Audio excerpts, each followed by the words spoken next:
कैसे हो चैम्पियंस। यहाँ हम देख रहे हैं BA third semester home science की क्लासेस, जिसके अंदर हम अपना पहला यूनिट कवर कर रहे हैं।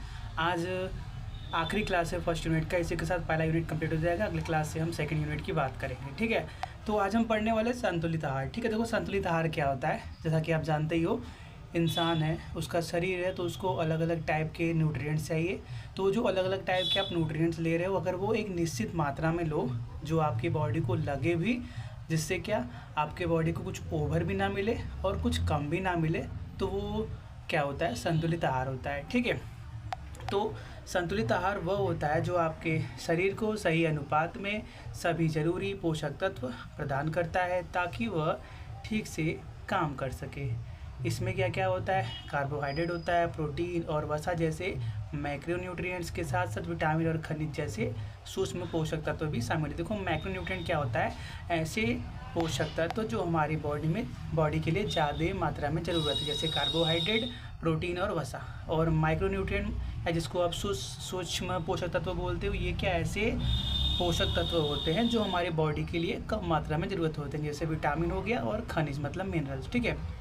संतुलित आहार यह सुनिश्चित करता है कि आपको ज़्यादा खाए बिना पर्याप्त कैलोरी और पोषक तत्व मिले, जिससे समग्र स्वास्थ्य और तंदुरुस्ती को बढ़ावा मिलता रहे, ठीक है। संतुलित आहार क्या सुनिश्चित करता है कि आप जो भी खाओ एक लिमिट में खाओ, ठीक है, ज़्यादा ना खाओ, और जो भी खाओ उसमें क्या पर्याप्त कैलोरी मतलब पर्याप्त एनर्जी आपके बॉडी के लिए हो और सभी पोषक तत्व भी मिलते रहें, जिससे आप क्या स्वास्थ्य अच्छा हो और आप अच्छे रहोगे, ठीक है।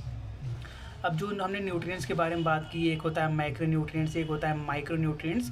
अब उनके बारे में बात कर लेते हैं। तो पहले बात करते हैं मैक्रोन्यूट्रिएंट्स। तो मैक्रोन्यूट्रिएंट्स मतलब ऐसे पोषक तत्व जो हमारी बॉडी के लिए ज़्यादा मात्रा में ज़रूरत होते हैं। जैसे पहला है हमारे पास कार्बोहाइड्रेट, ठीक है। तो ये आपके शरीर की ऊर्जा का मुख्य स्रोत है। कार्बोहाइड्रेट क्या हमारे शरीर की ऊर्जा का सबसे मुख्य स्रोत होता है, ठीक है। अपने दैनिक कैलोरी का लगभग 50-60% कार्बोहाइड्रेट से प्राप्त करने का लक्ष्य रखें, ठीक है। तथा सरल शर्करा के बजाय साबुत अनाज, फल और सब्जियों जैसे जटिल कार्बोहाइड्रेट पर ध्यान केंद्रित करें। दूसरा हमारे पास मैक्रोन्यूट्रिएंट है प्रोटीन। तो प्रोटीन ऊतकों के निर्माण और मरम्मत, एंजाइम और हार्मोन बनाने के लिए आवश्यक है, ठीक। प्रोटीन क्या, ऊतकों मतलब टिश्यूज़ है, टिश्यूज़ को मेंटेन करना, बनाना, ठीक है, और एंजाइम और हार्मोन को बनाने के लिए बहुत ज़रूरी है। अपने दैनिक कैलोरी का लगभग 10 से 15% हिस्सा अपने आहार में शामिल करें, ठीक है। जैसे कि कम वसा वाला मांस, मुर्गी, मछली, बीन्स, दालें और मेवे, ठीक है। फिर बात करते हैं वसा के बारे में। तो वसा क्या है, वसा हार्मोन उत्पादन, पोषक तत्व अवशोषण और कोशिका स्वास्थ्य के लिए महत्वपूर्ण है, ठीक है। कुछ ऐसे स्रोत बात करें जहाँ से हमको वसा मिल सकता है, जैसे जैतून का तेल हो गया, एवोकाडो हो गया, और मेवों में पाए जाने वाला असंतृप्त वसा का चयन करें, ठीक है। तथा संतृप्त और ट्रांस वसा का सेवन सीमित करें, ठीक है। अपने दैनिक कैलोरी का 20 से 30% वसा से प्राप्त करने का लक्ष्य रखें, ठीक है। देखो वसा भी दो प्रकार के होते हैं, एक होता है असंतृप्त, एक होता है संतृप्त। संतृप्त हम लेते हैं, लेकिन हम अगर उसको लिमिट में लें, कम ही लें तो ही बेहतर है, ठीक है, क्योंकि संतृप्त वसा हमारे बॉडी के लिए सही नहीं होता। अब बात करते हैं सूक्ष्म पोषक तत्व मतलब माइक्रोन्यूट्रिएंट्स के बारे में। तो ऐसे पोषक तत्व जो हमारी बॉडी के लिए कम ज़रूरत है, ठीक है। तो क्या है हमारे पास, विटामिन और खनिज। तो ये विभिन्न शारीरिक कार्यों के लिए महत्वपूर्ण होते हैं। अपने आहार में विभिन्न प्रकार के फल, सब्जियां, डेयरी उत्पाद जैसे दूध, दही हो गया, मक्खन हो गया, साबुत अनाज शामिल करें, ताकि आपको विटामिन और खनिजों की विस्तृत श्रृंखला मिल सके, ठीक है। कुछ और में महत्वपूर्ण पहलू हैं, ठीक है। जैसे पहला हमारे पास विविधता, मतलब कि जो भी आप खा रहे हो बदल के खाओ, ठीक है। आज जो खाया कल कुछ दूसरा खाओ, परसों कुछ दूसरा खाओ, ठीक है। बदल के खाओगे तो आपकी बॉडी को अलग अलग न्यूट्रिएंट्स मिलते रहेंगे, ठीक है। सभी खाद्य समूहों से विभिन्न प्रकार के खाद्य पदार्थ खाने से यह सुनिश्चित होता है कि आपके पोषक तत्वों की विस्तृत श्रृंखला प्राप्त हो, ठीक है। फिर है जलयोजन, मतलब क्या दिन भर खूब पानी पिए, ठीक है। फिर है हमारे पास भाग नियंत्रण। तो अधिक खाने से बचने के लिए भोजन की मात्रा का ध्यान रखें, ठीक है। जो भी खा रहे हो वो ज़्यादा ना हो जाए, ठीक है। फिर है हमारे पास शर्करा युक्त पेय, और मतलब जिसमें ज़्यादा शुगर होता है, और प्रसंगित खाद्य पदार्थों का सेवन सीमित करें, जैसे फास्ट फूड वगैरह हो गया, उसको कम से कम खाएं। ये वजन बढ़ाने में योगदान दे सकते हैं और पोषक मूल्य भी कम प्रदान करते हैं, ठीक है। ये जो फास्ट फूड वगैरह होते हैं ये वजन भी जल्दी बढ़ा देते हैं और ज़्यादा कुछ पोषक तत्व भी नहीं देते हैं, ठीक है।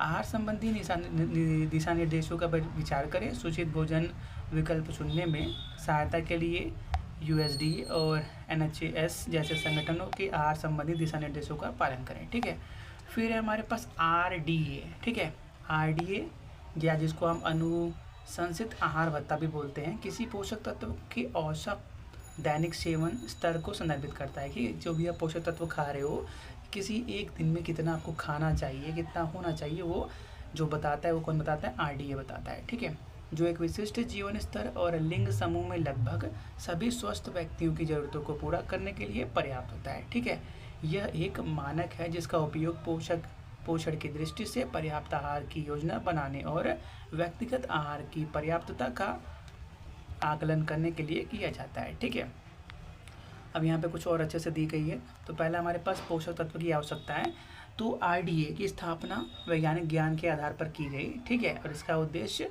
97 से 98% स्वस्थ व्यक्तियों की पोषक तत्वों की आवश्यकता को पूरा करना है। ठीक है, देखो आप जो भी खा रहे हो कितना खाओगे बॉडी के लिए अच्छा है ये आपको मालूम होना चाहिए। ये कौन बताता है? RDA बताता है। RDA एक साइंटिफिक मेथड है, साइंटिफिक रूल ही बोल दो, जो क्या कौन सा न्यूट्रिएंट डेली कितना खाना चाहिए वो सभी आपको बताता है, जो आपकी हेल्थ के लिए अच्छा होता है। ठीक है, जीवन स्तर और लिंग विशेष, तो RDA उम्र, लिंग और गर्भावस्था या स्तनपान जैसी शारीरिक स्थितियों के आधार पर भिन्न होता है। ठीक है, RDA जो होता है वो उम्र के हिसाब से, लिंग के हिसाब से, मेल फीमेल है या कोई वुमेन है, गर्भावस्था उनका पीरियड चल रहा है या फिर स्तनपान जैसा टाइम उनका चल रहा है, तो उनके लिए RDA अलग अलग होता है। ठीक है, फिर है हमारे पास योजना और मूल्यांकन, तो RDA का उपयोग व्यक्तियों के लिए पोषण की दृष्टि से पर्याप्त आहार की योजना बनाने तथा मौजूदा आहार की पर्याप्तता का आकलन करने के लिए किया जाता है। ठीक है, RDA क्यों बनाया जाता है? किसी भी इंसान के बॉडी को देख के कि उसका बॉडी कम वेट का है कि ज़्यादा वेट का है, उसके हिसाब से उसको मेंटेन करने के लिए किया जाता है, और जो वो फिलहाल में खा रहा है उसको भी देखा जाता है कि वो क्या खा रहा है, उसको कितना कितना लगेगा। ठीक है, समूहों के लिए नहीं, तो यद्यपि RDA व्यक्तिगत योजनाओं के लिए उपयोगी है, लेकिन समूह के लिए आहार योजना बनाने या समूह में पोषक तत्वों की अपर्याप्तता की गणना के लिए इसकी अनुशंसा नहीं की जा सकती। ठीक है, जो RDA है वो अलग अलग इंसान के लिए बनाया जा सकता है। ठीक है, कि इस इंसान को इसका शरीर ऐसा है, ये मेल है कि फीमेल है, इसका एज इतना है, ठीक है, उसका वेट कम है कि ज़्यादा है, तो उसको इतना मात्रा में खाना चाहिए। RDA पूरी फैमिली के लिए बनाओगे तो वो अच्छा नहीं होगा, क्योंकि जानती हो फैमिली में बच्चे भी हैं, बड़े भी हैं, मेल भी हैं, फीमेल भी हैं, एज भी डिफरेंस है। ठीक है, तो RDA अलग अलग इंसान का, अलग अलग उम्र का, ठीक है, अलग अलग होता है। ठीक है, फिर हमारे पास डाइटरी रेफरेंस इंडेक्स, तो RDA मतलब आहार संदर्भ सेवन, DRI एक घटक है जिसका अनुमानित और औसत आवश्यक EAR पर्याप्त सेवन EI और सहनशील ऊपरी सेवन स्थल UL भी शामिल है। ठीक है, तो इसी के साथ पहला यूनिट कंप्लीट होता है। जल्दी हम मिलते हैं दूसरे यूनिट के साथ।